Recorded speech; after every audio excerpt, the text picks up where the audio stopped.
Va bene, io direi sono le 17:06, quindi possiamo già cominciare. Allora, oggi abbiamo l'onore e il piacere di avere con noi il professor Francesco Latino Chiocci, dell'Università La Sapienza di Roma, è ordinario di geologia marina, ai corsi di laurea di geologia, di scienze naturali, scienze ambientali.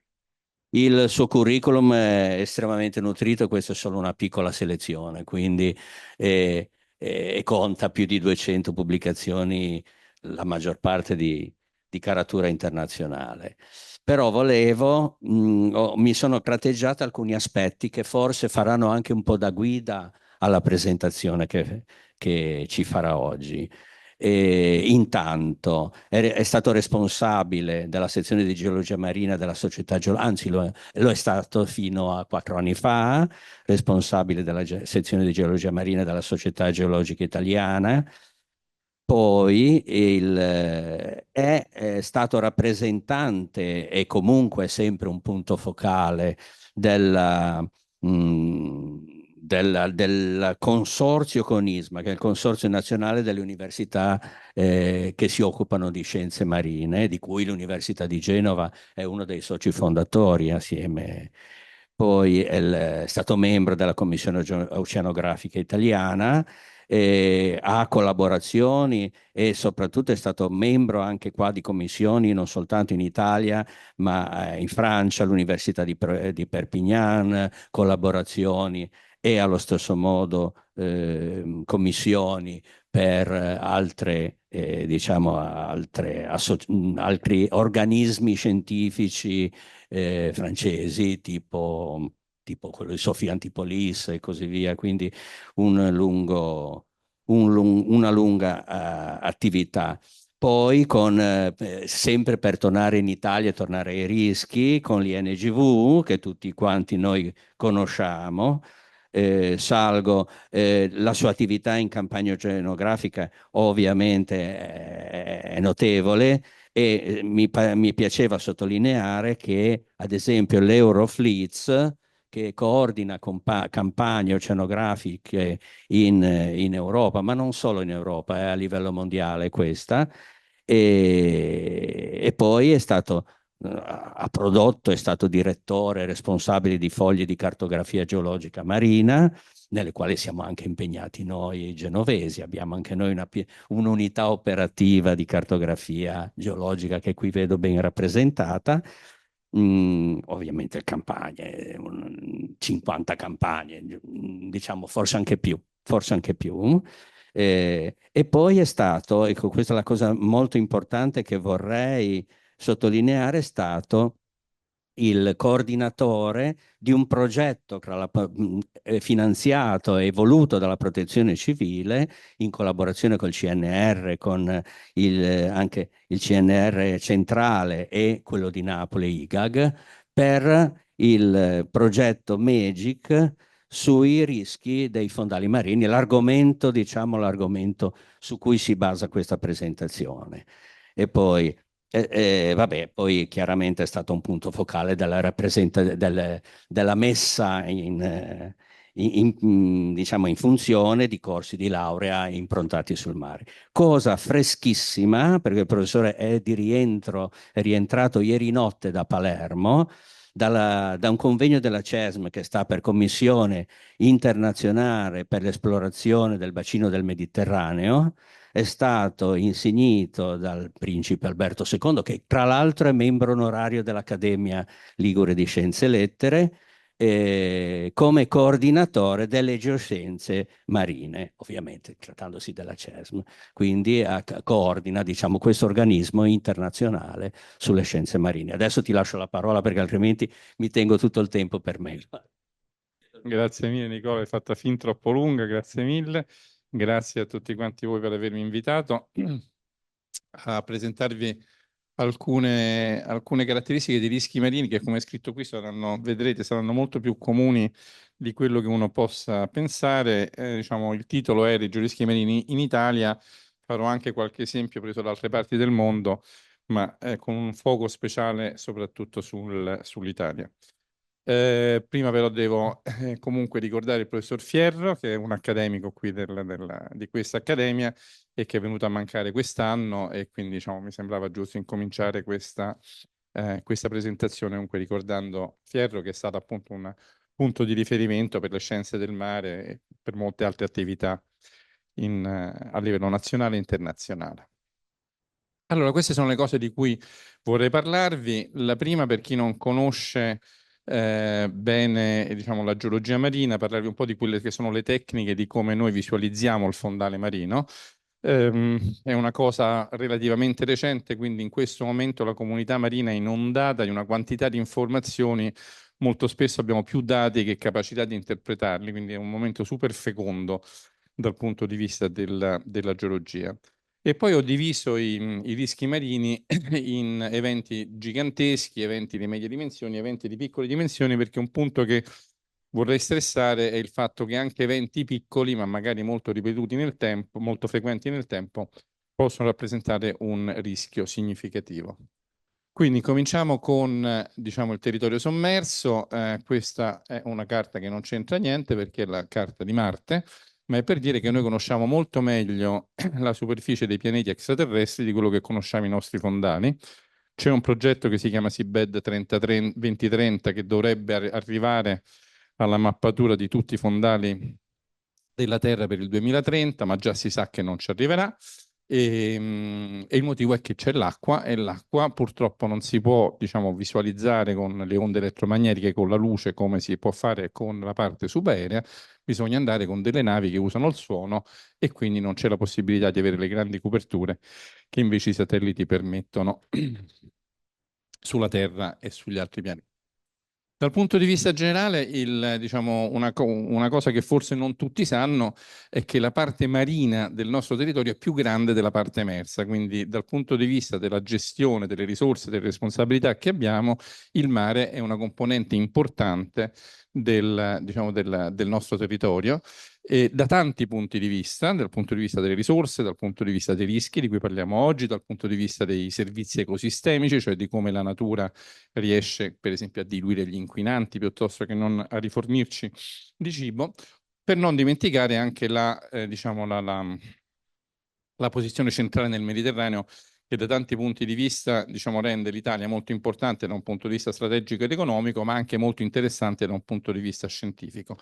Da ricordare infine che siamo in tempi di economia blu, cioè l'Europa, ma il mondo in generale, ha, diciamo, una visione per cui sempre di più le risorse e molte delle attività si trasferiranno diciamo, nelle parti marine e quindi sempre di più noi dovremo utilizzare i nostri fondali, da cui l'esigenza di conoscere i rischi che a questi sono legati.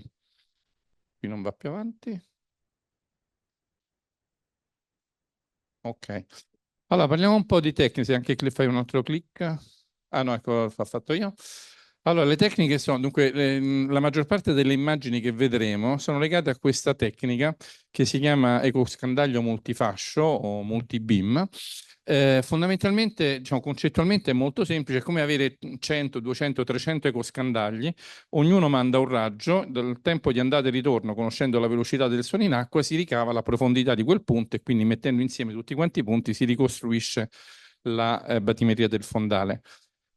Concettualmente semplice, poi in realtà complicato da un punto di vista tecnologico perché la nave si muove, quindi ho bisogno di sensori di assetto che in ogni istante mi correggano tutto quanto quello che le informazioni che ottengo, ho bisogno di una calibrazione con la velocità dell'acqua, insomma un sacco di problemi tecnici, però la cosa interessante è che alla fine riesco a ricostruire l'andamento del fondale con un dettaglio estremamente alto. Provo ad andare avanti ancora io, ok. Dettaglio estremamente alto che vuol dire? Vuol dire che per esempio questo è un rilievo che abbiamo fatto a Fiumicino, diciamo anzi a Ostia, vicino a Ostia Antica, e sono delle colonne romane che vedete diciamo, riescono addirittura con gli archeologi a misurare il diametro della colonna e quindi anche ad attribuirli ad alcuni periodi, ad alcune strutture. Questo per dire che in acqua bassa si riesce ad arrivare a risoluzioni di tipo centimetrico. In realtà poi questa risoluzione, mano a mano che andiamo più profondi, questi 300 o 500 punti si sparpagliano su una zona sempre più grande e quindi la risoluzione diminuisce mano a mano che andiamo in profondità. Però per dire che questo è il dettaglio che riusciamo ad avere, questa è l'isola di Stromboli. L'isola di Stromboli, per chi la conosce, è una piccola isoletta in mezzo al Tirreno, alta solo 900 metri. In realtà, se uno vede la parte sommersa, vede che questo è l'apice di un vulcano che è alto 3000 metri, cioè un vulcano alto, grande quanto l'Etna, di cui emergono solamente la parte, diciamo, la parte più apicale. E quello che spesso faccio vedere ai miei colleghi vulcanologi è l'isola di Stromboli vista in 3 dimensioni, quindi si vede la parte emersa e si vedono invece le pendici del vulcano sommerso.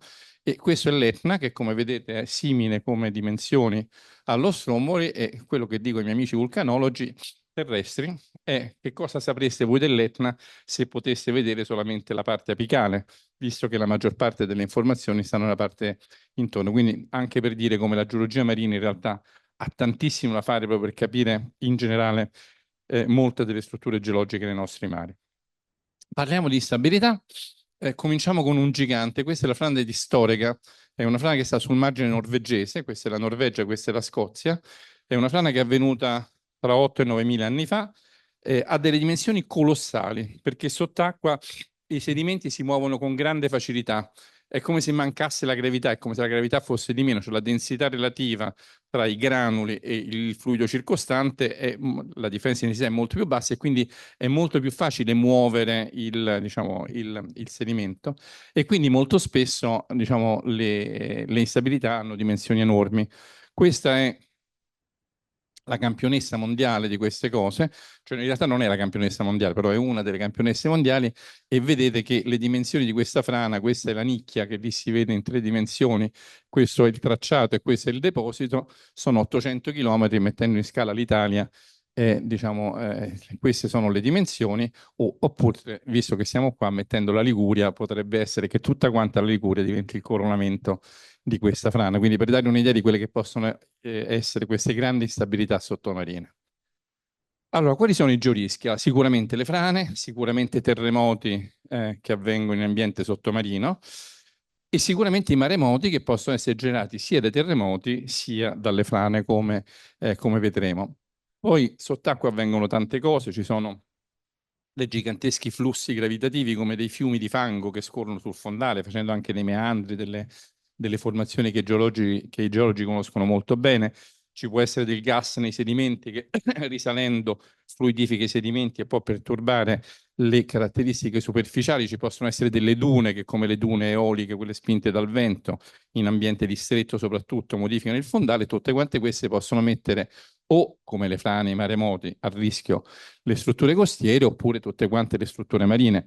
Il 99% dei dati di internet passa attraverso cavi sottomarini, cioè oggi costa molto meno mandare un cavo da Città del Capo a New York piuttosto che far trasferire i dati via satellite, e quindi eventuali frane o eruzioni sottomarine, diciamo, molto spesso causano danni importanti a queste infrastrutture strategiche. Questo per inquadrare un po' il problema.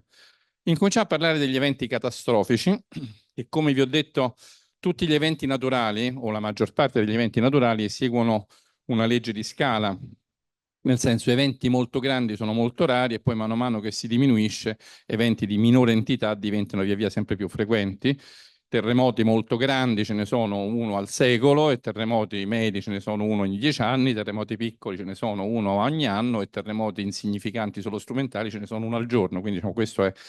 Quindi passiamo da questi geohatri che sono estremamente rari ma estremamente devastanti, e vediamo, e partiamo con Ischia, che tra l'altro è da dove sono partito io, giovane ricercatore, nel secolo scorso, direi. Feci una richiesta per uno strumento europeo permetteva di avere delle immagini fondali a grande copertura. In realtà cercavo delle instabilità gravitative su altri vulcani, e invece scoprì l'isola di Ischia, che l'isola di Ischia aveva avuto un gigantesco collasso del suo versante meridionale. Questa qui è l'isola di Ischia, la parte emersa, e questa è tutta quanta la zona che le sta intorno. Come vedete, nella parte emersa, se posso andare, insomma, si vede così e così su questa immagine, però c'è una specie di grande nicchia, di grande struttura concava, che in realtà è una cicatrice di un collasso che ha interessato il versante meridionale dell'isola. E non solo, ma se si vede qua, siamo al limite della risoluzione su questo schermo, sul computer si vede meglio, ma è tutta c'è una lingua tutta quanta interessata da piccoli puntini, che è una lingua di detriti che si estende che parte da 1000 metri di profondità e si estende per circa 40 km di distanza. Questo testimonia il collasso di un'intera porzione dell'isola di Ischia che ha generato questa grande cicatrice sulla parte emersa e questa conoide nella parte sommersa. L'idea di andarla a cercare nelle isole del Tirreno era perché molti vulcani si comportano così, cioè queste sono le Hawaii, queste sono le Canarie, e vedete che molto spesso, sia dalla forma, molto spesso qui se si prende hierro, vedete che ha come tre morsi che la caratterizzano, sia i depositi che stanno sui fondali testimoniano proprio che i vulcani insulari molto spesso crescono e poi hanno degli eventi di collasso. E un evento simile che si è conosciuto solamente negli anni '80, quando c'è stato il Monte St. Helen, che è una montagna che sta nello stato di Washington, nel versante pacifico degli Stati Uniti, che ha avuto una gigantesca eruzione che ha trasformato la montagna da questa struttura a questa struttura. Se andiamo avanti ci dovrebbe essere un filmato. Aspetta, vediamo se... Eccolo qua, quindi questo è questo Monte St. Helen, appunto siamo nel 1980, e un intero versante della montagna sotto la pressione del vulcano che stava sotto è collassata, e questo è il geologo che stava osservando questo evento e non credeva ai suoi occhi di quello che era successo, dando luogo poi a una grande eruzione. L'isola di Ischia è è un vulcano particolare, una caldera risorgente, vuol dire che il vulcano è collassato su se stesso e poi la camera magmatica ha fatto risalire il Monte Pomeo, che è la montagna centrale, e questa risorgenza della caldera ha causato questo collasso dell'isola di Ischia. E questo è appunto è il St. Helen subito dopo questo evento e vedete la quantità di detriti che si sono sparpagliati tutto intorno al vulcano, oltre a questa forma a ferro di cavallo che è abbastanza caratteristica. Questo è lo strumento che ci dettero appunto alla fine del secolo scorso, con cui facemmo tutti questi rilievi. In realtà cercavamo questi collassi intorno all'arcipelago pontino, invece li trovammo nell'isola di Ischia. E questo appunto è la cicatrice a ferro di cavallo sull'isola di Ischia e la lingua di detrito che arriva fino a 40 km di distanza, tra l'altro completamente seppellendo il Canyon Magnaghi, che è uno è uno dei due canyon che interessano il Golfo di Napoli. E tanto per darvi un'idea, questa è un'immagine con questo strumento. Questi blocchi sono blocchi che hanno dimensioni fino a 100 metri di dimensione, quindi diciamo il collasso fu gigantesco e questa lingua di detrito appunto è caratterizzata da tutti questi blocchi. Per darvi l'idea della scala di queste immagini, questa è Genova messa alla stessa scala, e per darvi un'idea dei blocchi, questo è il Palazzo Ducale, non con il più grande perché arrivano fino a oltre 100 metri, ma diciamo con un blocco medio di quelli di queste dimensioni, fino a 40 km di distanza e fino a oltre 1000 metri di profondità. Questi sono i dragaggi che abbiamo fatto recuperando i campioni diciamo che sono fatti con una formazione tipica dell'isola di Ischia e poi con delle carote di sedimento marino andando a campionare non tanto il deposito della frana quanto dei flussi correlati a questo, abbiamo datato diciamo, questo evento tra i 2500 e i 3000 anni dal presente, il che vuol dire grosso modo 1000 anni prima di Cristo, e questo fatto avrebbe prodotto in tutta quanta la zona intorno a Ischia, ma anche in tutto il Golfo di Napoli, delle onde di maremoto che avrebbero spazzato tutte quante le coste. Di questo abbiamo anche trovato una testimonianza in questo scritto di Strabone, che dice che prima del tempo di Timeo, il monte Ipopeo, che era il nome della montagna di Ischia, che oggi si chiama Ipomeo, la più alta montagna dell'isola, fu scossa da terremoti, eruttò fuoco e una colonna di cenere, e allo stesso tempo il mare si ritirò di 3 stadi prima di innalzarsi di nuovo provocando inondazioni dell'isola. Fu tanto grande il rumore che le genti che vivevano sulla terraferma fuggirono lontano dalla costa. Se avete visto quella immagine del Monte St. Helens, non sono troppo diverse da questa ricostruzione. Già che ci siamo, parliamo di maremoti. Una breve digressione per spiegare cosa sono i maremoti. Anzi, prima incominciamo da cos'è un'onda. Un'onda fondamentalmente, un'onda del mare, un'onda generata dal vento, è un'onda in cui un'orbita descrive un'orbita circolare. Puoi cliccare? No, aspetta, vediamo se riesco ad andarci io. No. Se vai sopra quella col pallino esatto, in realtà diciamo, quando passa l'onda, diciamo, qualsiasi particella, una barca che galleggia, descrive un'orbita circolare e alla fine ritorna nella posizione dove stava. Quindi un trasferimento di energia e non di materia. Queste orbite circolari tendono, mano a mano che vanno in profondità, a diventare sempre più piccole e a un certo punto ad annullarsi ad una profondità che grosso modo è metà della lunghezza d'onda. Allora, che cosa succede quando le onde si avvicinano a costa? Finché stanno su acqua molto profonda, si propagano normalmente. Quando arrivano vicino a costa, rallentano e tutta quanta quell'energia che avevano qua dentro si concentra nella zona più superficiale e quindi diventano molto più alte e molto più lente, anche deformano un po' il loro andamento. Quindi queste sono le caratteristiche che succedono con le onde di maremoto. Le onde di maremoto hanno lunghezze d'onda di centinaia di chilometri, il che vuol dire che si muovono sempre sentendo il fondale, quindi in quella zona a metà della lunghezza d'onda, e vedete che le velocità possono essere molto alte. Si dice che si muovono con la velocità di un aereo, di un jet, vedete, centinaia di chilometri l'ora. Poi, mano a mano che si avvicinano a terra, vedete, 2000 metri, 250, 10 metri, questa velocità di centinaia di chilometri l'ora scende fino a decine di chilometri l'ora e contemporaneamente però l'onda si alza molto e inonda tutto quanto il territorio. Tra l'altro questo per un fenomeno che si chiama rifrazione, che adesso non abbiamo tempo di dettagliare, fa sì che anche le onde abbiano dei percorsi molto particolari, tant'è vero che quando prima avevamo visto il caso di Ischia, vedete che il massimo della concentrazione, oppure in questo caso i fronti d'onda non sono circolari, ma sono molto deformati proprio dalla morfologia del fondale. E di queste abbiamo avuto, diciamo, testimonianza di queste onde di maremoto con i terremoti giganteschi, prima in Indonesia nel 2004 e poi nel 2011 con il terremoto di Giappone, quello che si conosce per Fukushima, in cui fondamentalmente quello che succede è un innalzamento del livello del mare, non è un'onda vera e propria con i cavalloni come diciamo nel dipinto classico, ma è una sorta di inondazione del territorio che avviene, visto con queste lunghezze d'onda gigantesche di centinaia di chilometri, prima avviene questa inondazione del territorio, poi dopo l'onda tende ad arretrare e portando, e tra l'altro anche arretrando, provoca danni ingenti.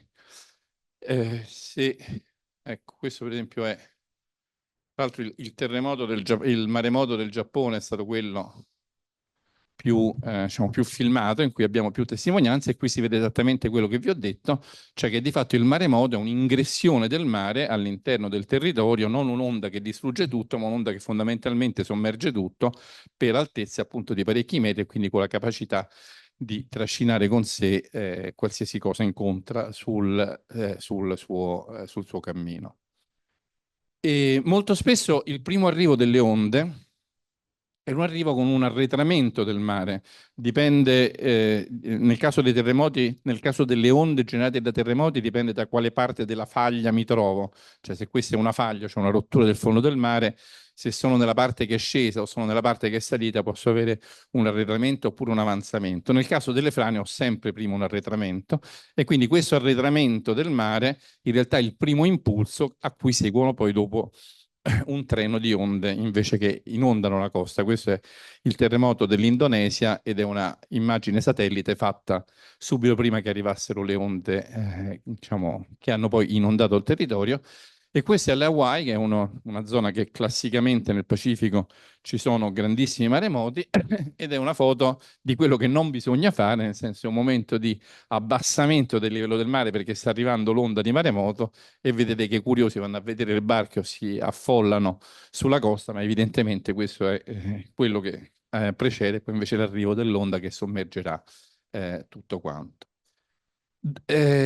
Dove avvengono questi grandi maremoti? Per fortuna non nel Mediterraneo, nel senso che i grandi maremoti generati dai grandi terremoti avvengono sui bordi delle placche, li vedete là sopra nell'immagine in alto a sinistra, dove sono i limiti di placche, dove sono i grandi terremoti, e per nostra fortuna il Mediterraneo non è una zona che ospita queste linee gialle in maniera molto importante. Ci sono alcune linee gialle, ma hanno una bassa attività sismica e questo dovrebbe essere un'altra animazione che fa vedere come Quelle linee gialle indicano placche che vanno una contro l'altra, una placca va, dicono i geologi, in subduzione, cioè quindi si incunea al di sotto dell'altra.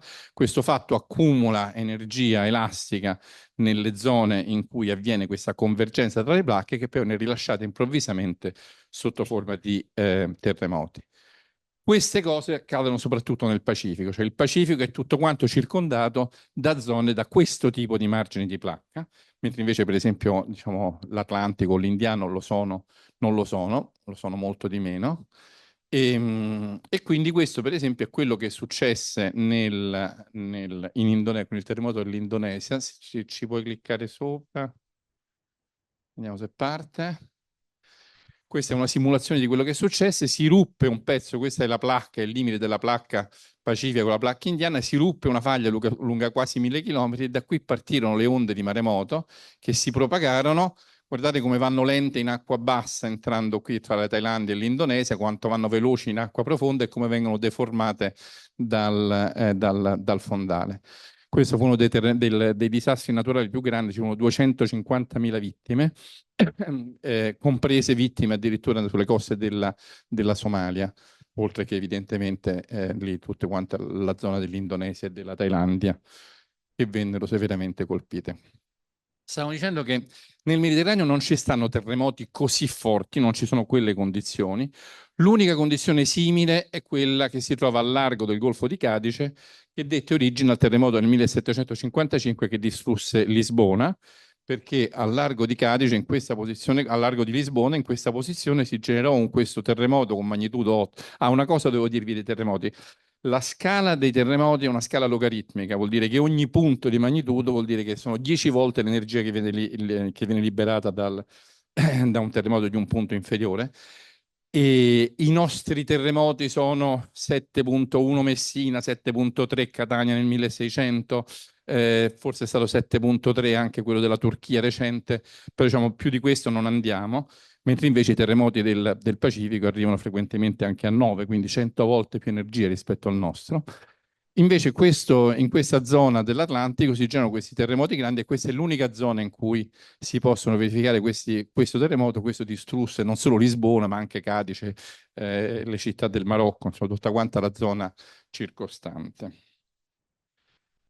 E tra l'altro da alcuni studi fatti si vede che se un terremoto di quel genere succedesse oggi, con la densità di infrastrutture e di popolazione che abbiamo sulle coste, i risultati sarebbero, diciamo, comparabili o anche superiori al terremoto che abbiamo citato prima del 2004 in Indonesia. Viceversa, noi non abbiamo questi grandi terremoti che colpiscono a grande distanza, ma abbiamo terremoti che possono fare molti danni vicino alla zona in cui la faglia si è mossa. Per esempio, il più vicino a noi nel tempo e anche geograficamente è Messina 1908, che distrusse le città di Messina e Reggio Calabria con un'enorme quantità di morti sia per l'effetto del terremoto sia per l'effetto del maremoto, e vedete che terremoti di questo genere sono abbastanza frequenti in tutto quanto il Mediterraneo.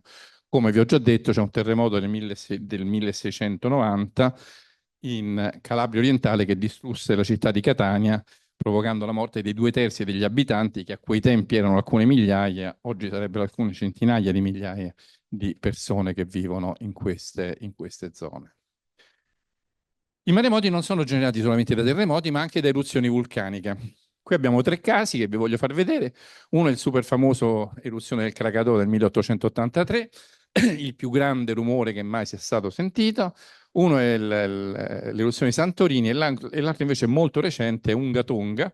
Forse non tutti se lo ricordano, ma è un vulcano che ha fatto un'eruzione comparabile con queste altre, solo che è avvenuta sott'acqua in un posto remoto e quindi non ha avuto molta, diciamo, eco sui giornali, ma se fosse avvenuto in atmosfera sarebbe stato ben diverso. Questa è l'onda sonica che si è generata, che ha fatto 3 volte il giro del mondo. Poi vedremo dei dettagli. Allora, parliamo del Krakatoa, 1883. Questa è l'immagine di come era fatto. Il Krakatoa è una piccola isola che sta nello stretto della Sonda, tra Giava e Sumatra. E questa è l'immagine di com'era. Questa è Sumatra, questa è l'isola di Giava. E questa è l'immagine di com'era il vulcano prima dell'eruzione e questo è quello che è rimasto dopo. Si è generato una caldera. La caldera è quella struttura che vi ho detto prima a proposito di Ischia. Quando ho una grande eruzione esplosiva, la camera magmatica si svuota, il vulcano collassa su se stesso, quindi si crea una specie di struttura subcircolare. E quindi si formò questa grande caldera che vedete qua al centro. Ci furono, mi sembra, quattro giorni in cui non si vide il sole nelle zone l'intorno e il getto delle ceneri fu talmente grande che arrivò in atmosfera, tanto che in tutto il mondo si dipinsero dei paesaggi con i tramonti rossi, anzi con il cielo completamente rosso, tanto che pure l'Ulro di Munch, che in realtà è un po' successivo all'eruzione, però che ha questo cielo rosso, è un retaggio appunto di questo evento. Tra l'altro, non so se c'è qua, no? Ma tra l'altro all'interno della caldera, come spesso succede, risorse un vulcano che si chiama Anak Krakatau, il figlio di Krakatoa, il quale lo scorso anno ha avuto un collasso che ha ucciso in Indonesia, mi sembra, 600 persone, provocando appunto un maremoto uccidendo 600 persone. Questo piccolo vulcanetto che si vede qua. Veniamo più vicini a noi geograficamente, un po' più lontani nel tempo, Santorini. Santorini è un'isola bellissima, assolutamente affascinante, una meta turistica del Mediterraneo. In realtà è ciò che resta di una grande eruzione simile a quella del Krakatoa. Molto spesso i posti molto belli e suggestivi dal punto di vista turistico sono il prodotto di una geologia attiva. E infatti questa è l'immagine della parte emersa e sommersa di Santorini. Vedete anche in questo caso una grande caldera centrale con al centro un nuovo edificio che si sta formando. Qui si vede in primo piano con la città di Santorini dietro. E questa eruzione che avvenne 3500 anni fa si chiama eruzione minoica perché provocò un maremoto a scala di tutto l'Egeo e questo maremoto si ritiene che abbia contribuito a, diciamo, terminare la civiltà minoica che, dicono gli archeologi, in realtà già stava declinando di suo, ma gli dette il colpo finale e tant'è vero che qui nell'isola di Creta depositi del maremoto ad una certa altezza rispetto al livello del mare vengono trovati anche in zone che sono estremamente distanti tra loro, quindi fu un evento gigantesco che interessò tutta quanta la costa. Per ultimo, questo è Unga Tonga, è questo vulcano nel Pacifico, che in realtà anche lui, questa piccola isoletta, in realtà è parte di un grande edificio vulcanico e questo grande edificio vulcanico, che sta in questa zona qua, fece questa eruzione grande o più grande anche di quella del Krakatoa. Questa è l'immagine che avete visto prima, come sarebbe se proiettata sopra l'Italia. La cosa interessante, tra l'altro, da un punto di vista vulcanologico, adesso parliamo di rischi marini, ma in realtà abbiamo anche dei rischi idrogeologici importanti, è che diciamo, noi abbiamo vulcani, uno per tutti, i Campi Flegrei, che sono in grado di fare questo tipo di eruzione. Quindi diciamo, ribadisco, esiste sempre questa legge di scala, eventi molto grandi sono eventi molto rari nel tempo, quindi non bisogna fare terrorismo su questi eventi giganteschi perché appunto la possibilità che accadano evidentemente è molto diluita nel tempo. Parliamo di eventi di medie dimensioni, ci sono questi catastrofici a scala continentale, ma eventi diciamo a scala, chiamiamola nazionale, e partiamo da Stromboli. La Stromboli l'abbiamo già vista prima quando abbiamo parlato del multibeam, questa è la parte apicale di questo vulcano di 3000 metri, l'isola arriva fino a 900 metri, in realtà l'isola è collassata con eventi simili a quelli di Ischia, almeno 4 o 5 volte, l'ultima 5000 anni fa, e questo ha lasciato questa grande cicatrice che vedete e che prosegue anche nelle parti sommerse, poi lo vedremo. Però non è di questa che voglio parlare, ma del fatto che dentro questa cicatrice si è attivata un'attività che i vulcanologi chiamano in tutto il mondo stromboliana, prendendo appunto il nome da Stromboli, che è un'attività a condotto aperto, vuol dire che il condotto magmatico è libero, il peso del magma contrasta al peso dei gas che stanno sotto, finché il peso dei gas che stanno sotto non aumenta al punto da essere più alto del peso del magma e quindi si fa uno sbuffo. Quindi grosso modo ogni 10-20 minuti c'è uno sbuffo di lava che viene lanciato verso l'alto e questa lava diventano delle scorie che si accumulano su questo che si chiama sciara del fuoco, che è un pendio quasi di 30 gradi, di più di 30 gradi, e che proseguono sulla parte emersa e sulla parte sommersa. Infatti Stromboli è noto fin dall'antichità perché si chiama il faro del Mediterraneo, perché si navigava guardando appunto questi sbuffi che periodicamente avvenivano sulla sommità dello Stromboli. Adesso Stromboli nel 2002 ebbe un fortissimo maremoto con onde alte fino a 10 metri, anzi quasi 11 nella zona vicina. Questo è tutto quanto l'abitato, vedete 10, 9, 8, 7, 6 e mezzo, 4 metri, quindi onde molto alte. In realtà fummo molto fortunati perché questa cosa avvenne il 30 di dicembre del 2002. Se fosse avvenuto il 30 luglio, quando le spiagge sono piene di turisti, sarebbe stato completamente diverso, anche perché vennero distrutte essenzialmente le case e gli alberghi, anzi le case di turismo, perché tutti quanti gli abitanti di Stromboli, guarda caso, hanno le case che sono bene alte sul livello del mare, ma tutte quante le strutture turistiche vennero impattate fortissimamente da queste onde. Noi avevamo avuto la fortuna di fare un rilievo immediatamente prima della frana e quindi facendo il rilievo immediatamente dopo vedemmo come erano variati i fondali e questa è la carta, questa è la parte della sciara del fuoco, questa è la carta della parte sommersa della sciara in cui ogni ciclo di colore sono 10 metri di approfondimento. Quindi qui c'è una sezione, si vede come era fatto il fondale prima e si vede invece come era fatto il fondale dopo con un approfondimento di fino a 40 metri. Non solo, ma si vede una cosa interessante. Ah, ecco, questo è per riprendere come è fatta Strong, quindi vedete che la parte subaerea prosegue nella parte subacquea, sia per quello che riguarda la cicatrice a ferro di cavallo, sia per i flussi gravitativi che stanno all'interno della sciara, con tutta una serie di dettagli che adesso vi, vi ometto, però appunto guardando in dettaglio la morfologia dei fondali si vede che in realtà a Stromboli c'è stata prima una frana sottomarina in questa zona qui fino a grosso modo 100 metri di profondità. Questa frana sottomarina ha tolto le fondamenta al versante subaereo e 7 minuti dopo la prima frana sottomarina c'è stata una seconda frana subaerea e quindi Stromboli in realtà è stata colpita da due onde di maremoto, la prima fatta dalla frana sottomarina e la seconda fatta dalla frana subaerea. La cosa importante, appunto, è quello che vi ho detto prima, è il fatto che queste sono le altezze dell'onda sulle spiagge e questo è come sono affollate le spiagge di estate. Quindi le distruzioni hanno interessato solamente le case di turismo e gli alberghi, ma appunto se fosse avvenuta d'estate sarebbero state, diciamo, le conseguenze sarebbero state molto più catastrofiche.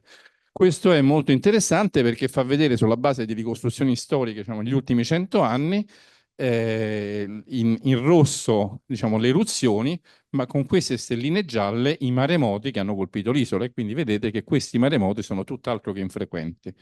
Adesso, nella seconda metà del secolo sono stati assenti, ne è avvenuto uno nel 2002, ma vedete che, per esempio, all'inizio del secolo scorso c'erano stati alcuni a decine, a scadenza di alcune decine di anni e infatti noi per Protezione Civile stiamo facendo un monitoraggio costante della porzione sommersa della sciara perché è uno dei pericoli più grandi che abbiamo.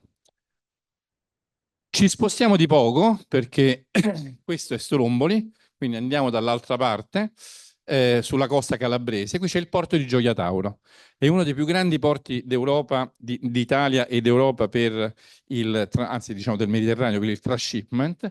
Vuol dire che le grandi navi che arrivano dalla Cina piene di container arrivano a Gioia Tauro, scaricano i loro container nel porto e poi navi più piccole li portano a Trieste, a Barcellona, a al Cairo o dove le devono portare. Questo porto di Gioia Tauro, come vedete da questa immagine, è costruito esattamente di fronte alla testata di un grande sistema di canyon, anzi un sistema di canyon doppi, si chiama Gioia Mesima, che sono dei canyon che vanno praticamente da costa, vedete quanto vicini siamo alla spiaggia, fino a intersecare questo altro grande canyon, si chiama il canyon di Stromboli, che parte da Milazzo, gira intorno a Stromboli e va a finire nella piana abbaziale. Questa sua collocazione particolare, che qua si vede abbastanza bene, ha fatto sì che durante la costruzione del porto si verificasse un grande evento di frana e di maremoto. Perché? Perché fondamentalmente il porto di Gioia Tauro, che tra l'altro per le persone più grandi ricorderà tutta una serie di polemiche legate allo spostamento del capoluogo di regione da Reggio Calabria, quindi fu una misura compensativa per tutti i disordini che ci furono a quei tempi, venne costruito per fare un'acciaieria che poi in realtà non venne mai fatta perché diciamo, già a quei tempi l'acciaio non era più diventato conveniente, ma venne costruito prendendo una parte della piana e fondamentalmente dragandola per fare un bacino interno alla costa. Tutto questo sedimento che venne scavato venne portato al largo e depositato da delle chiatte, qui ne vedete una che sta depositando questo. Il problema è che al largo c'era la testata di questo canyon e quindi qua si vede un'immagine di oggi, guardate quanto vicino è il canyon rispetto a terra, e quindi in questa testata nord del canyon si generò una frana neanche troppo grande, di 5 milioni di metri cubi, abbastanza simile, diciamo la metà della frana di Stromboli, che fece onde alte fino a 5 metri, che distrussero 1 chilometro del costruendo porto, 1 chilometro della diga, diciamo, della diga foranea, che delimitava appunto lo specchio portuale. Questa è un po', diciamo, la ricostruzione della nicchia. Se noi andiamo a vedere oggi con rilievi ripetuti che cosa succede in questa testata di canyon, vediamo in blu, per esempio, che in realtà l'erosione sta continuando ad andare avanti esattamente di fronte a questo porto. 2 anni dopo, questo grande frana e maremoto che avvenne a Gioia Tauro e non provocò per fortuna nessun morto, ma solamente la perdita di alcuni macchinari e la distruzione di 1 chilometro di porto e la riprogettazione del porto, un arretramento della testata. 2 anni dopo a Nizza, qua vicino, successe esattamente la stessa cosa, nel senso che avevano deciso di raddoppiare l'aeroporto, fecero un'altra pista in questa posizione, già che c'erano, costruirono anche un porto, volevano farci anche una parte portuale. Beh, questa parte portuale in realtà collassò perché anche in questo caso il porto di Nizza era stato costruito sulla testata di un canyon. Le testate di canyon di per sé hanno fondali molto ripidi, quando vengono caricate da rocce diventano particolarmente instabili, e in questo caso però ci fu un maremoto che colpì tutta la regione della Costa Azzurra e specialmente nella cittadina di Antibes, che sta dalla parte opposta della baia, provocò 4-5 vittime per gli effetti del maremoto. Qual è il problema? Il problema è che la Calabria è una delle zone più insieme alla Sicilia orientale, è una delle zone più pericolose d'Italia dal punto di vista dei terremoti. Qui avete la classificazione, diciamo l'accelerazione al suolo aspettata e qui avete appunto il contesto generale, e poi sappiamo bene, perché con il terremoto del 1908 e anche con tanti altri terremoti storici, quanto possono essere devastate. Ma Reggio Calabria è uno dei principali punti di accesso per i soccorsi nel caso in cui avvenga un grande terremoto. Cosa succede? Quando c'è un grande terremoto, tutte quante le vie normali vengono alterate perché crollano i ponti, si bloccano le ferrovie, quindi diciamo, è difficile accedere in queste zone, soprattutto con i terremoti di grandi dimensioni. Quindi, a parte i soccorsi immediati che possono arrivare con elicotteri o con altri mezzi, ma il grosso dei soccorsi arriva con le navi. Nei piani di protezione civile, uno dei punti di ingresso per una grande emergenza sismica in Italia meridionale è esattamente il porto di Gioia Tauro, che è esattamente quello che è costruito sulla testata di quel canyon, dove in caso di un terremoto evidentemente si possono provocare danni tali da renderlo non utilizzabile. Anche perché appunto questo è un lavoro che abbiamo fatto in un progetto europeo. Molto spesso ci sono tutta una serie di eventi a cascata, per cui il terremoto può generare la frana genera il maremoto, il terremoto di per sé ha già distrutto una parte delle strutture, e quindi si possono verificare degli effetti a catena che aumentano enormemente i danni. E giusto per, diciamo, concludere, o per metterci qualcosa di più, il porto di Gioia Tauro è dove sono transitate le armi chimiche. Non so se vi ricordate, ma tempo fa dalla Siria vennero smaltite delle armi chimiche, ci fu una delle solite crisi del Medio Oriente, e una nave venne a Gioia Tauro per trasbordare le armi chimiche siriane in una nave americana che poi le portò non so dove, e scelsero proprio Gioia Tauro come zona dove fare questo, con appunto che è uno in realtà dei porti più pericolosi del Mediterraneo. La cosa grave è che noi, tramite protezione civile, prima per conto nostro, poi tramite protezione civile abbiamo contattato l'autorità portuale di Gioia Tauro, gli abbiamo spiegato questa situazione, però di fatto non ci hanno, diciamo, mai neanche richiesto i dati. Questo siamo sempre in Calabria, sempre in zone molto, diciamo, disgraziate da un punto di vista dei rischi.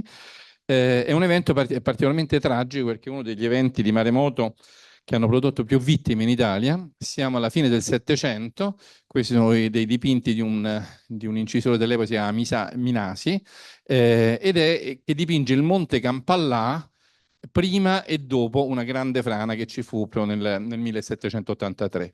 E qui vedete delle immagini viste lateralmente e viste da davanti con la nicchia della frana. Che cosa successe nel 1783? Fu quello che si definisce un annus, è questo qua, volevo farvi vedere prima, e fu quello che si definisce un anno orribile perché la Calabria fu colpita da parecchi terremoti.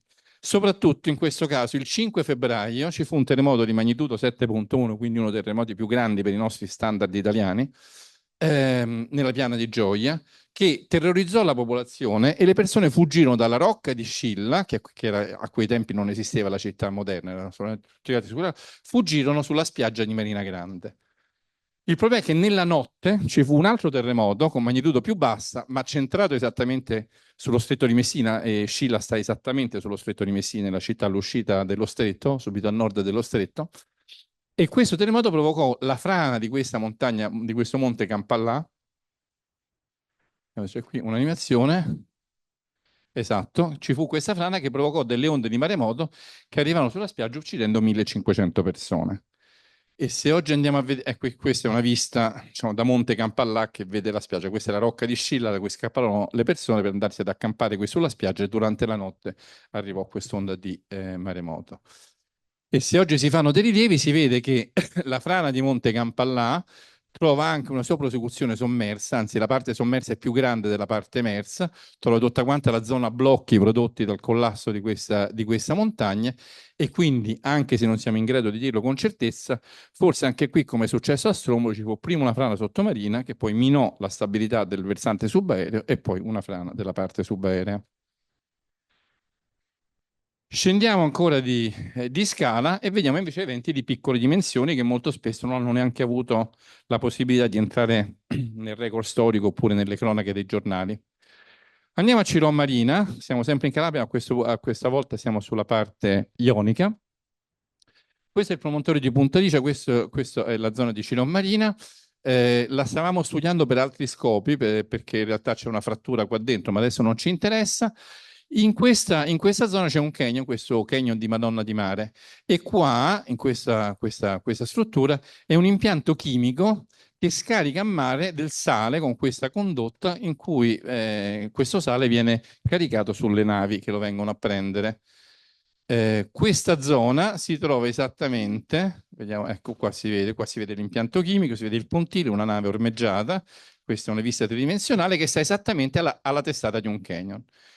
Mentre facevamo questi rilievi, in maniera assolutamente insospettata, ci fu la scomparsa di due di questi piloni, e facendo un rilievo prima e un rilievo dopo, vediamo se c'è un'altra immagine, eccolo qua, forse con questa, esatto, questi furono i due piloni che scomparsono perché si sviluppò questa frana che nell'immagine precedente, di cui questi qui sono di nuovo gli spessori mancanti, e questo è il profilo prima e il profilo dopo lungo questa linea.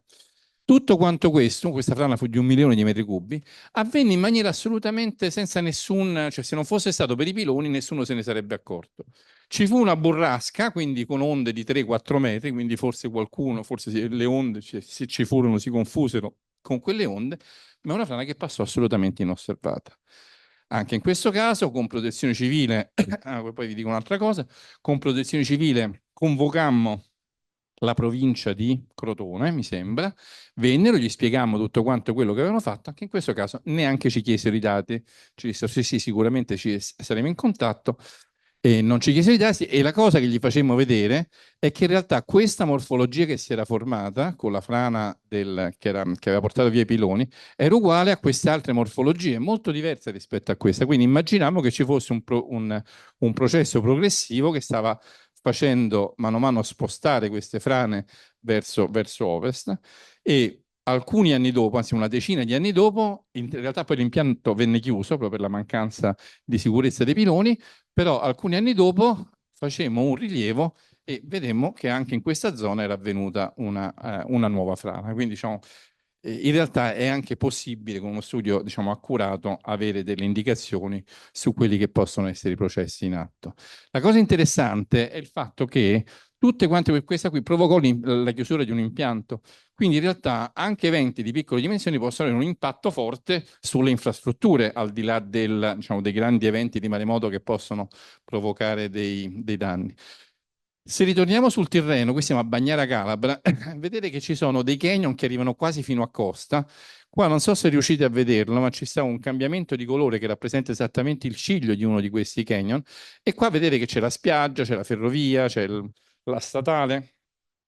E in questo caso, questo è il ciglio che si vedeva da foto aeree, questo è un rilievo che facemmo e anche qui c'era stata una frana che vedete avviene a 50 metri dalla linea di riva. Anche questa non sappiamo quando è stata, ma anche queste evidentemente sono testimonianza di eventi che possono avvenire molto frequentemente e molto vicini alla linea di riva.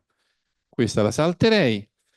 Anzi, no, questa non la salto per dirvi che qui siamo, per esempio, nel Lazio meridionale e vedete che siamo profondi, qui siamo intorno ai 1000 metri di profondità, no, 500 metri di profondità, e vedete queste zone come sono tutte interessate da frane e anche queste frane profonde sono abbastanza interessanti perché, per esempio, con frane profonde, quei cavi di cui abbiamo parlato all'inizio possono essersi rotti. In questo caso, di questo terremoto in Algeria del 2003, si ruppero tutti quanti, ognuno di questi simboletti rappresenta una rottura di un cavo, si ruppero tutti i cavi sottomarini che passavano al largo della costa dell'Algeria, provocando danni ingenti e interruzione diciamo, dei dati internet.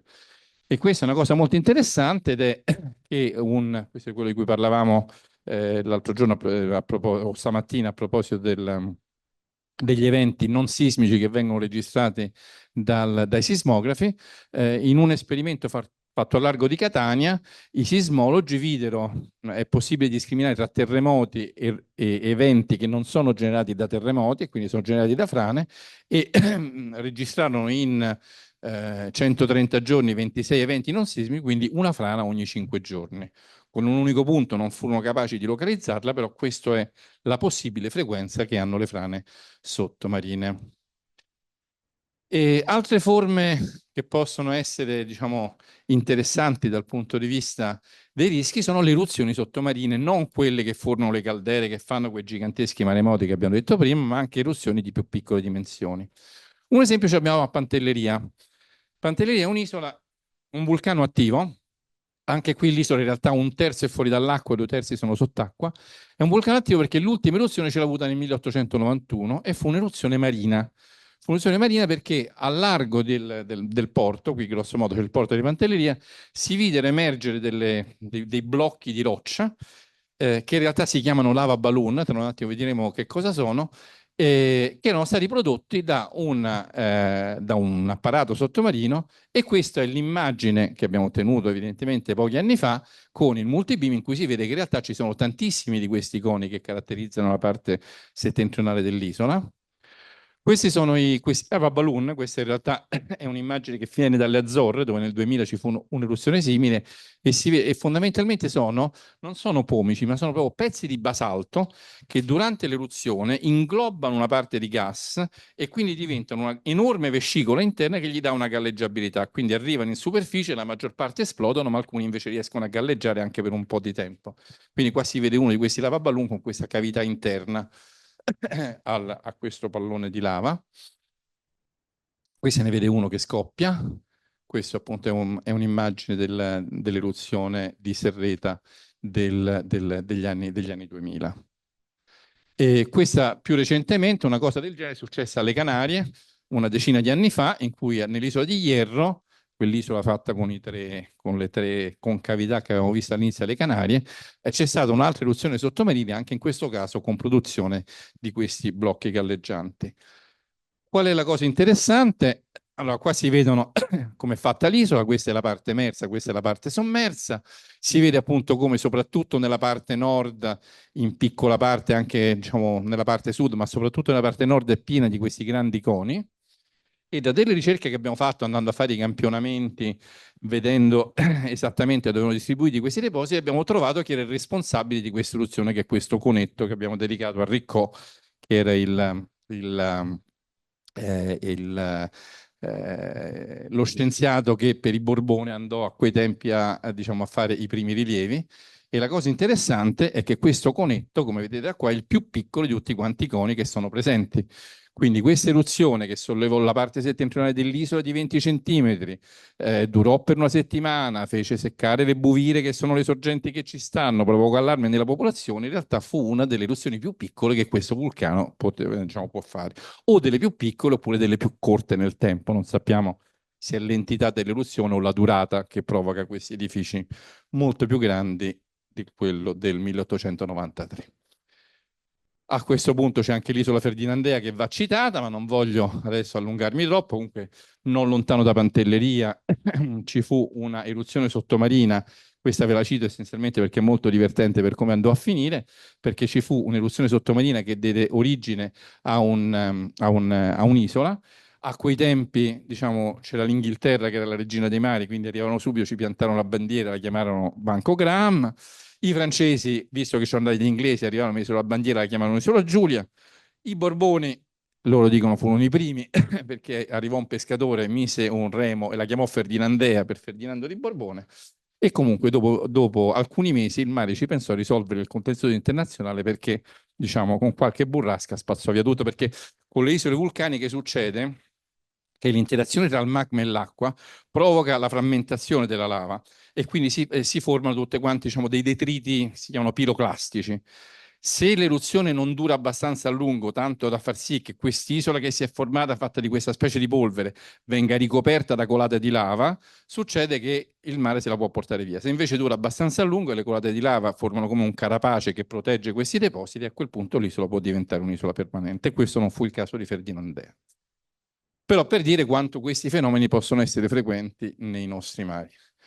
Ultima cosa, qui siamo nello stretto di Messina, qui è molto più difficile da capire, questa immagine forse la capiscono solo i geologi marini, però questa è un'immagine acustica dei fondali, questo è il gasdotto che porta il gas algerino in Sicilia e qui siamo nello stretto di Messina, quindi poi dalla Sicilia lo porta a terraferma, quindi delle condotte di gas.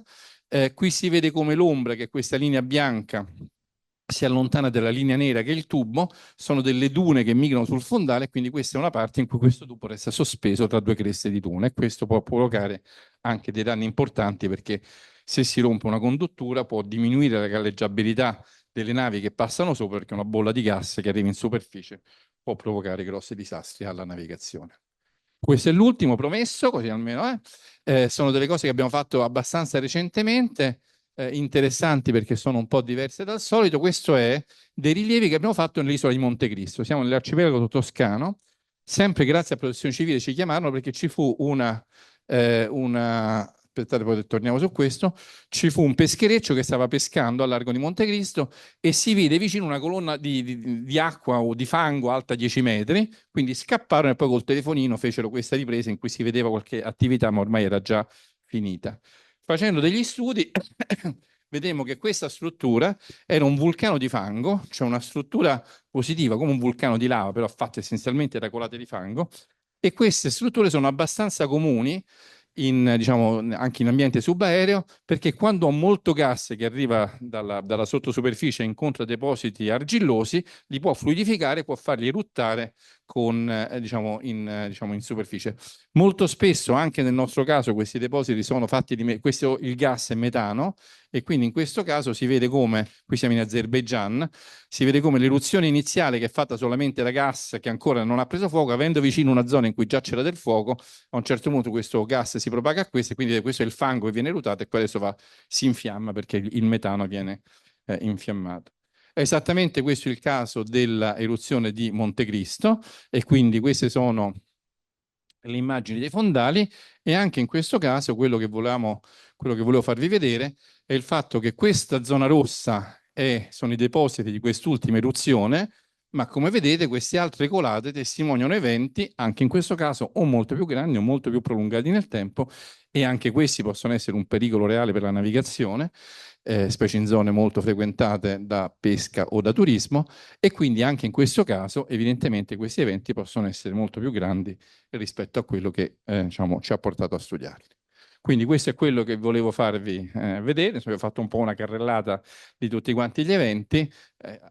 Potrei parlarvene per tanto altro tempo, ma diciamo, penso che vi avevi già detto un sacco di cose.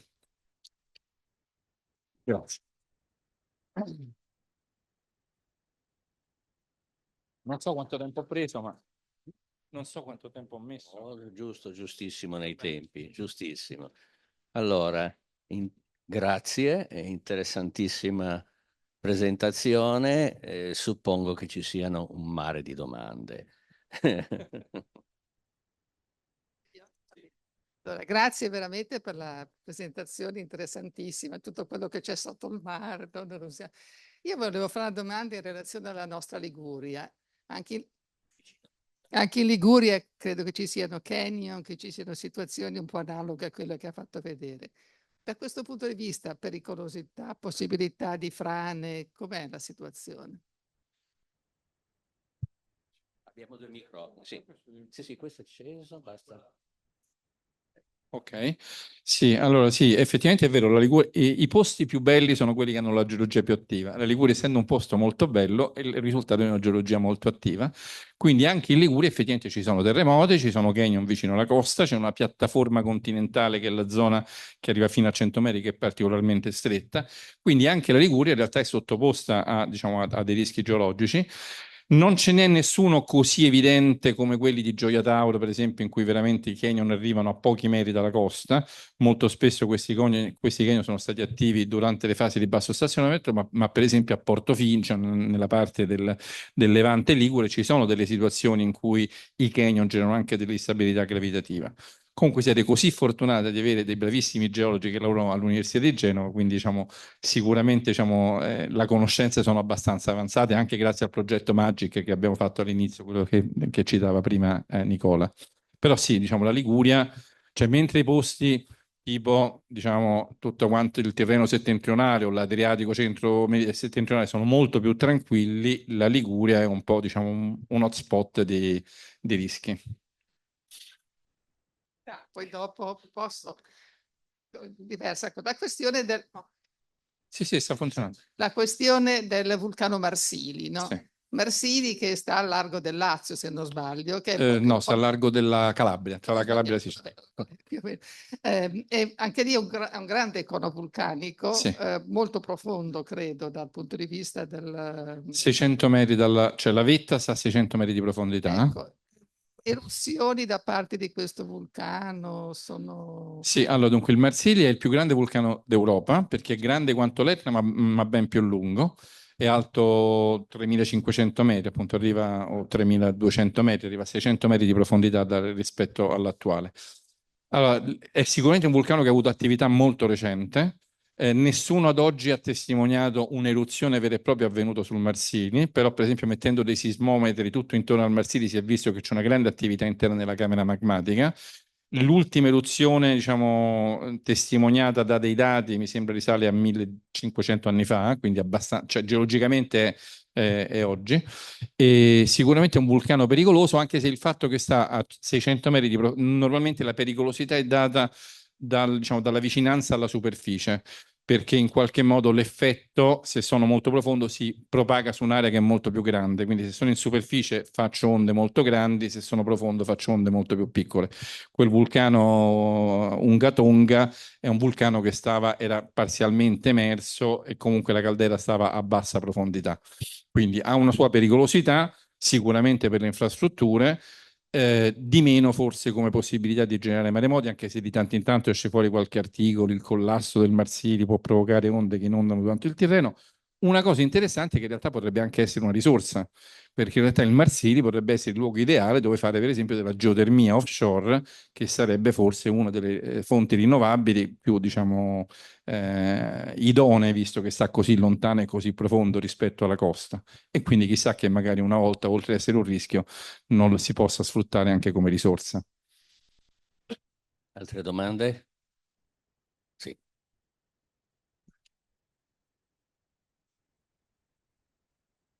Base a quello che lei ci ha parlato delle coste calabre e volevo chiederle un giudizio, cioè io non so, sul ponte, benedetto ponte di Messina, non so se che progetto sia, se sia campata unica, come sia, come lo vede, come dal Allora, punto di vista di rischio. sì, è sempre molto difficile parlare di cose in cui ci stanno polemiche politiche perché si rischia subito di schierarsi da una parte o da quell'altra. La cosa che posso dire, diciamo, è il fatto che in qualche modo il mare è poco coinvolto, perché il ponte è a campata unica e i piloni stanno a terra, quindi diciamo, non riguarda direttamente il mare. Dal punto di vista geologico, lì diciamo, il rischio più grande evidentemente sono i terremoti, visto che quella è una zona particolarmente sismica, come abbiamo visto. Quello che posso dire è che in realtà ponti si costruiscono anche in zone tipo Giappone o California, che hanno terremoti che sono 10 o 100 volte più alti dei nostri. Quindi, diciamo, dal punto di vista, diciamo, ingegneristico si può fare.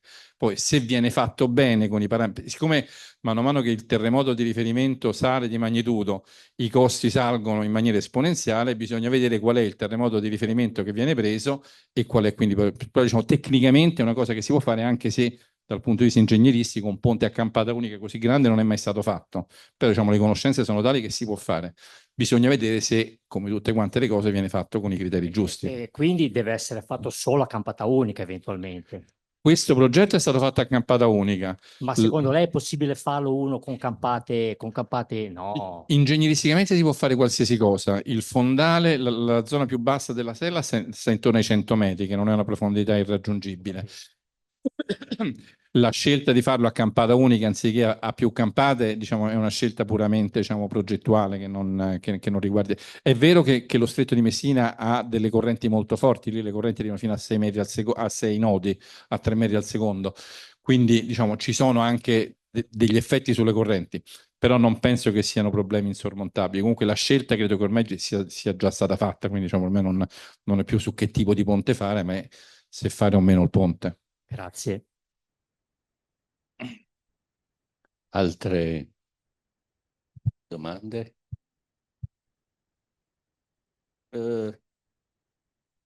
Sì, vabbè.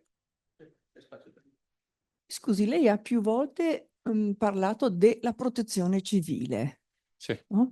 Allora io non capisco come cittadino in che misura e quanto la protezione civile viene coinvolta per quanto riguarda il collegamento tra progetti che vengono presentati e entità della pericolosità potenziale. È un ente che viene coinvolto a posteriori oppure prima che certi progetti vengano fatti? Allora, ci sono due discorsi diversi da fare.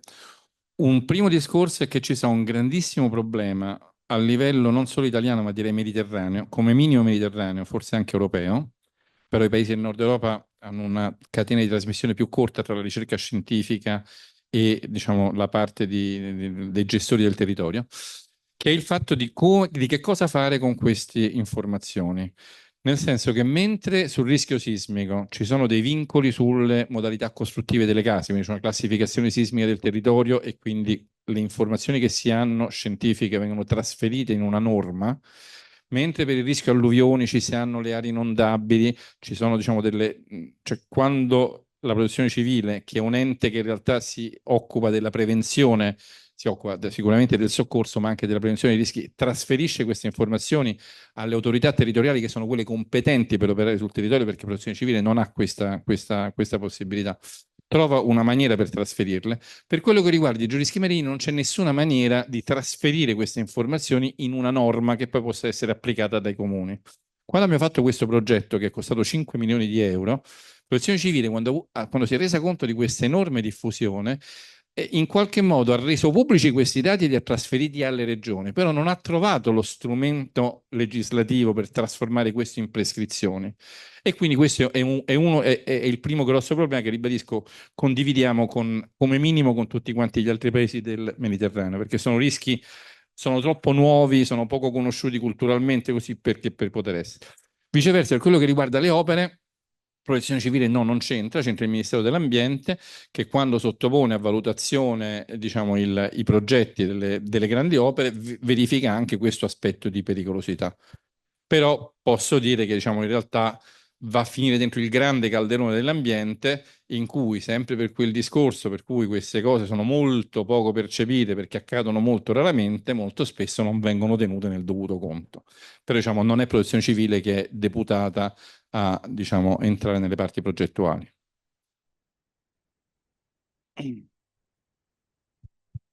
Dico questo perché sono sia nella Commissione Grandi Rischi della Protezione Civile, sia nella Commissione per la valutazione di impatto ambientale del Ministero dell'Ambiente, quindi le vedo da una parte e da quell'altra, quindi sono molto cosciente di quelli che sono i problemi, che forse è la parte più delicata di tutta quanta questa operazione. Funzionando, ecco. Sì, acceso.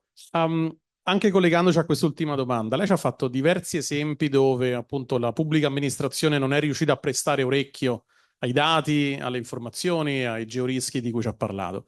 Però in tanti anni di ricerca e anche di divulgazione, qual è la sua impressione della recettività di tutte queste informazioni nella popolazione generale? Quando lei fa vedere che uno di questi vulcani è emerso per pochissimi metri rispetto a quante centinaia ce ne sono sommersi, o le nicchie di distacco che possono creare danni e nessuno ci ha mai pensato. Qual è la sua percezione della consapevolezza che c'è nel tutto il pubblico che lei ha incontrato in tanti anni? Diciamo che è la stessa percezione che avete voi, cioè si resta a bocca aperta, si dice accidenti, non l'avevo mai pensato, e dopodiché però si torna a casa e questa cosa resta un'informazione che uno ha acquisito e non si trasforma poi dopo in un, diciamo, comportamento che tenga conto di questo. Vengo adesso da questo congresso a Palermo che stava citando prima Nicola, in cui mi hanno eletto per questa cosa della geologia, e io ho raccontato, siccome c'era una tavola rotonda sulla percezione del rischio, ho raccontato che solo un anno fa abbiamo fatto un workshop di questa organizzazione internazionale sul rischio marini. Hanno invitato un gruppo di esperti, come funzionano questi? Li rinchiudono dentro un grande albergo, li fanno stare per una settimana chiusi là dentro, ti danno da mangiare e da dormire, però tu devi lavorare per una settimana e alla fine produrre diciamo, un articolo che faccia la somma su questo argomento. Quando questa grande organizzazione internazionale che si occupava di rischi marini ha scelto il posto dove fare questo convegno, ha scelto Istanbul. Adesso Istanbul non ve ne ho parlato perché avrei potuto parlare di tante cose, è il posto più pericoloso dal punto di vista sismico di tutto il Mediterraneo, forse del mondo, perché ha una serie di faglie che si stanno spostando da est verso ovest, la prossima sarà proprio a Istanbul e ci sarà un grande terremoto a Istanbul, le case sono, cioè le strutture non sono costruite in maniera antisismica, quindi ci sarà un enorme evento tragico a Istanbul. Gli stesse organizzazioni scientifiche che ha organizzato un evento sui georischi, quando ha dovuto scegliere dove fare, ha scelto Istanbul perché conveniva l'albergo, perché convenivano le connessioni aeree, perché la percezione del rischio dal punto di vista delle persone, purtroppo, anche se uno lo viene a sapere, si perde. C'è stato un interessante convegno che ha fatto Protezione Civile a settembre, che erano le scienze sociali applicate alla protezione civile, in cui gli psicologi ci hanno detto che anche persone colpite dal terremoto, dopo 10 anni dal terremoto, stavamo facendo prima questo discorso mentre stavamo aspettando di entrare, dopo 10 anni intervistate su quali sono i rischi che lei vede per il suo futuro, citavano la crisi finanziaria, la guerra, un incidente di macchina, il tumore, ma il terremoto non c'era ed erano stati colpiti essi stessi dal terremoto. Quindi, secondo me, quello che deve avvenire non è tanto nella sensibilizzazione delle persone, cosa che per carità è importante fare, diciamo, e io sto qui anche per questo, ma è a livello legislativo. Esistono tutta una serie di pratiche, che ne so, il casco, la cintura di sicurezza, la benzina senza piombo, tutti quanti sapevano che faceva male guidare senza casco o senza cintura, ma finché non hanno messo la legge nessuno lo faceva. Quindi, al di là della mancanza di percezione delle persone, i comportamenti virtuosi devono per forza avvenire attraverso un intervento legislativo. Quello è la cosa su cui lavorare. Quando abbiamo fatto questo progetto, Protezione Civile ha una politica per cui non vuole il cartaceo, vuole tutto quanto digitale. Noi abbiamo stampato questo volume in 1200 copie perché pesa più di 1 chilo, impiccia, e l'abbiamo mandato a tutte quante le capitanerie di porto, a tutti gli uffici tecnici dei comuni costieri, a tutte le aree marine protette, perché per fargli capire che forse avendoci questo libro qualcuno lo sfoglia e si rende conto che esistono questi rischi. Perché il problema è che il mare è una tavola blu, come diceva la canzone, e sotto questa tavola blu nessuno sa che cosa ci può essere. E invece c'è una geologia che in alcune parti d'Italia è estremamente attiva. Quindi purtroppo va fatta la divulgazione al pubblico, ma soprattutto va fatta una sensibilizzazione di chi decide la gestione del territorio, che nel caso italiano sono essenzialmente le regioni.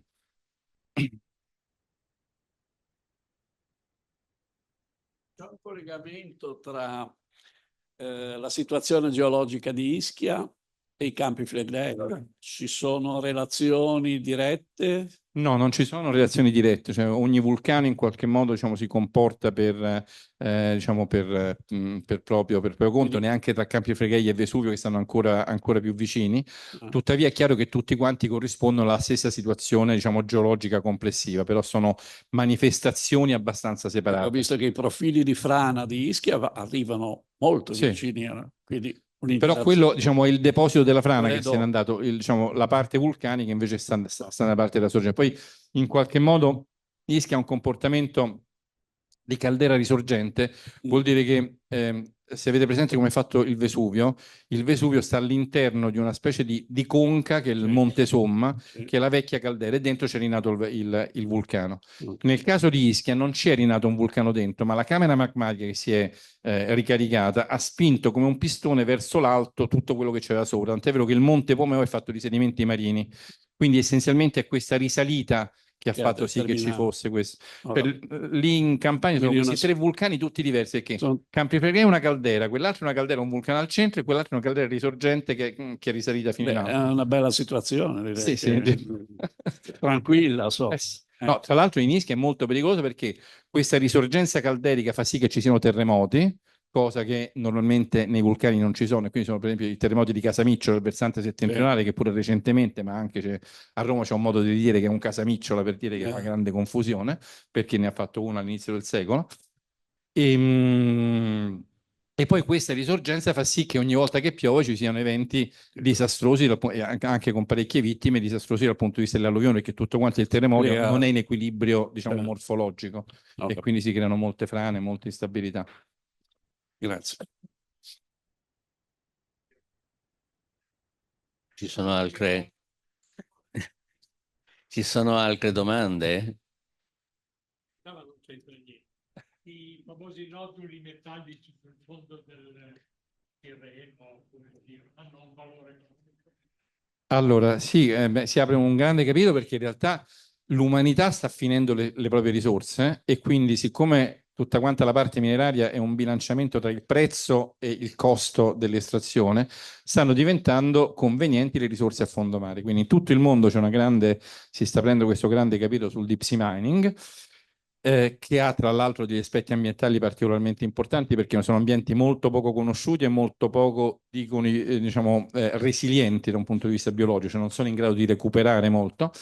I noduli hanno avuto un momento di grandissima diffusione negli anni 80-90.